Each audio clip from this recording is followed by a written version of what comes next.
How's it going, everybody? Today we're going to be doing a to buy or not to buy collecting collector's editions of the Ninja Turtles Cowabunga collection. Now, I've been super excited for this one. I pre-ordered it like 3 or 4 months ago. I was a huge Ninja Turtles, I still am a huge Ninja Turtles fan. I thought I had the comic book laying right here. I guess I don't. Oh no, it's down there. But as you can see, I love the Ninja Turtles, and to have all the Ninja Turtle games in one collection is awesome. I also bought the PS5 version for my kids. But let's go ahead and get started. Got my trusty Kershaw. We're gonna cut this bad dude open.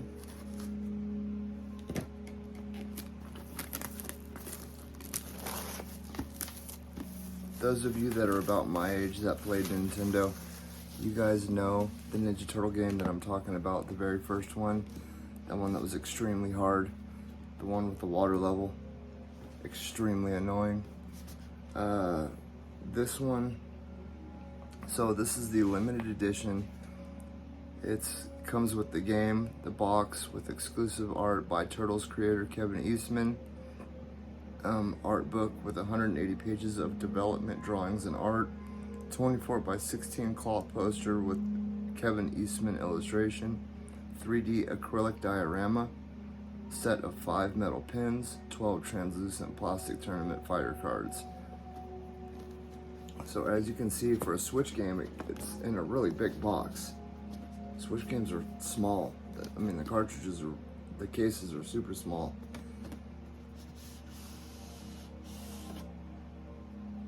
I think the artwork is awesome. It's very early Turtles, but not. It's like very early comic book Turtle.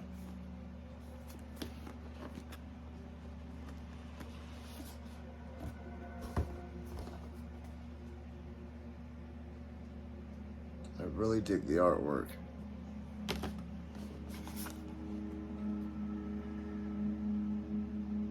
Okay, this is Don't Let Your Kid Die.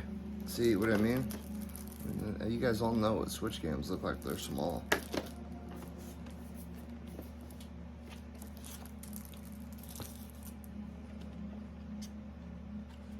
There's the slip cover. I'm assuming that this is the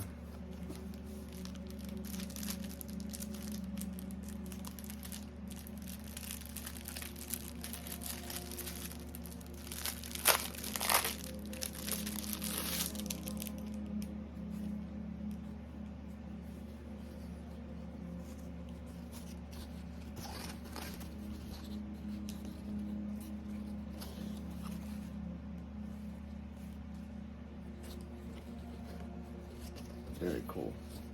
It's like canvas style. It's almost like very Turtles in Time. That was a great game, by the way. A game which I think, I'm almost positive, is included. From what I remember, it's the first Ninja Turtles game, the second Ninja Turtles game, the arcade one, and the console version, 2 separate games. Because even though they were the same game, they were very, very different. They had different levels and all that. So next thing, we got the metal pins.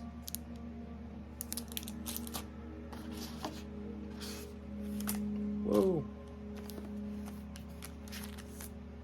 I'm assuming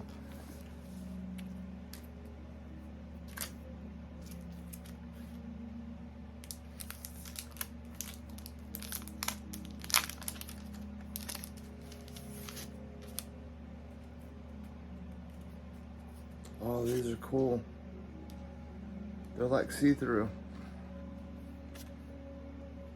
These are from the, oh sorry, that's the wrong way. The tournament fighters. And it looks like the back makes a big picture as well. Maybe not. No. But it's cool. It's got all the fighters. It's like a weird, like, Kevlar or plastic or something.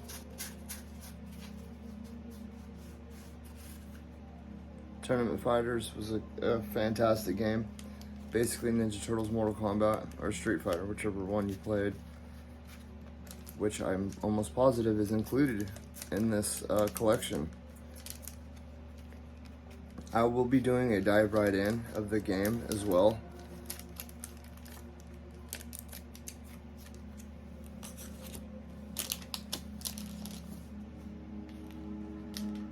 And then I'm assuming that this is the diorama.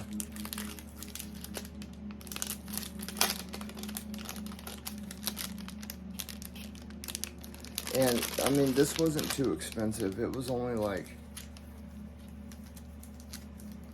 I think it was only like 130 bucks, which I understand in these times right now with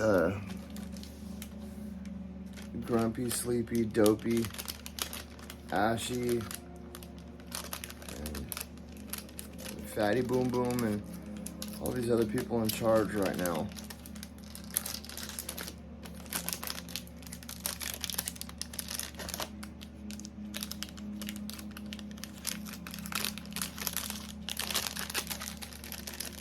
When I do the dive right in, I'll have this built and I will show you guys.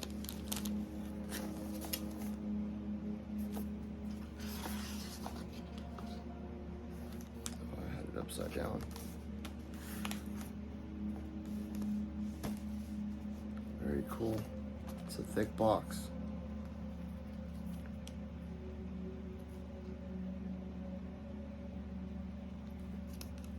So this is the cover art from all the a lot of the different games.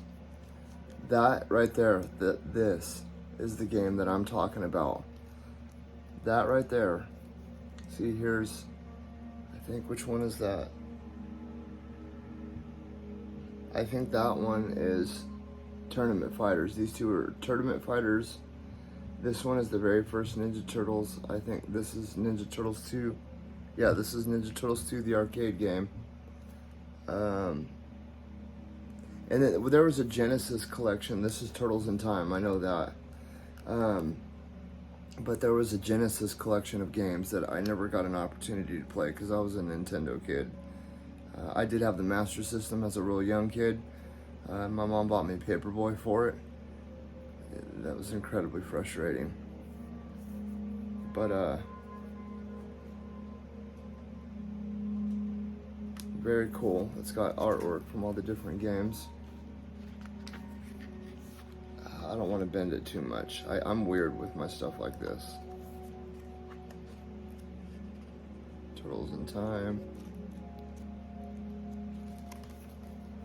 And that's pretty much everything. Yep. Except for the cool box. I highly recommend this just because I'm a huge Ninja Turtle geek.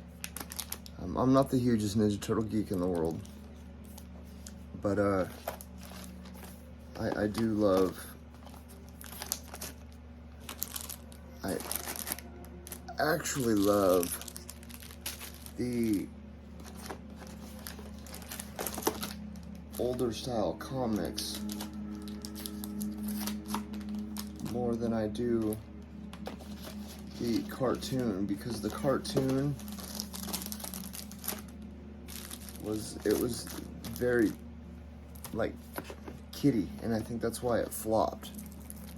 It did great for a couple of years, and then it got cheesy and kind of redundant, and then they started going into space and fighting space frogs, and that's when I kind of lost interest. But as far as collector's editions go, I would probably give it a 7 out of 10. Just because usually when I get a collector's edition, I like to get a statue. And that's just like personal preference. It's very cool, very exciting. The things that it does come with are very cool. And as far as today's standards go for collector's edition, it's more like a 9, because games don't really do collector's editions anymore. Very rarely. I mean, Square Enix is still really good about collector's editions. Sony is actually really good in general with collector's editions when it comes to their games like Spider-Man and Horizon and God of War, and they're basically their big IP titles. But yeah, this isn't something that game companies are really doing anymore. I think this is like a dying thing. They're trying to push everything digital, which is a bummer because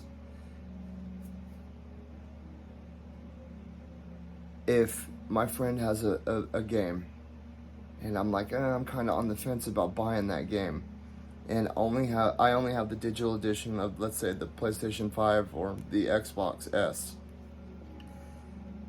He's like, hey bro, I got this game at GameStop for like $50, but I've already played through it. You want to borrow it? I can't put it on my drive. I can't play it. So now I have to go spend $50 in the PlayStation Store or Microsoft to play it. And there's just something tangible, or there's something about holding the physical, like I can take this with me. You know, I don't have to have the internet to download this.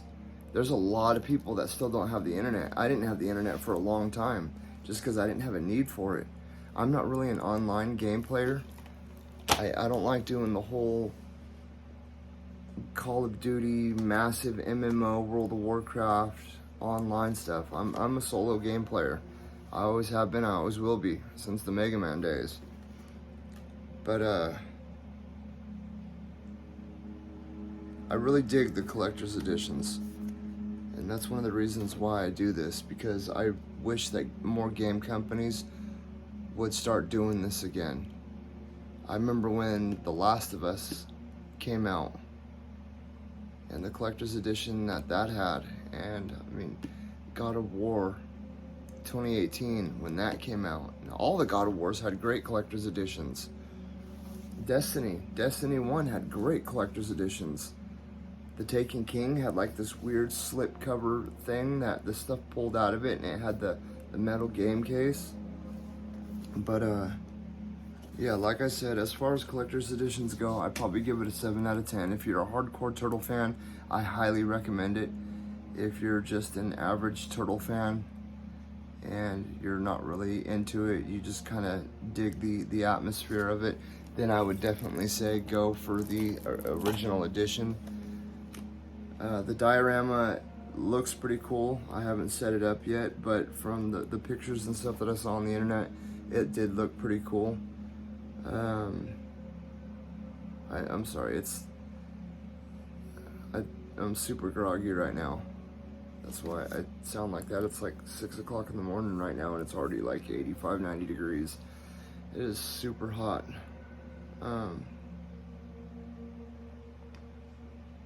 But yeah, I think that's gonna be it right there. Thank you guys for tuning in, and hopefully I'll get to see you guys out there playing this game. And remember to check us out for the dive right in. I'm gonna be testing out all the games, so I'm super excited to get to play the first Turtles game again. That being said, anytime you guys feel the need to herd your inner nerd, stop on by. We're at 45 subscribers right now, just a few more, and we'll do the raffle for the $50 Amazon gift card. And yeah.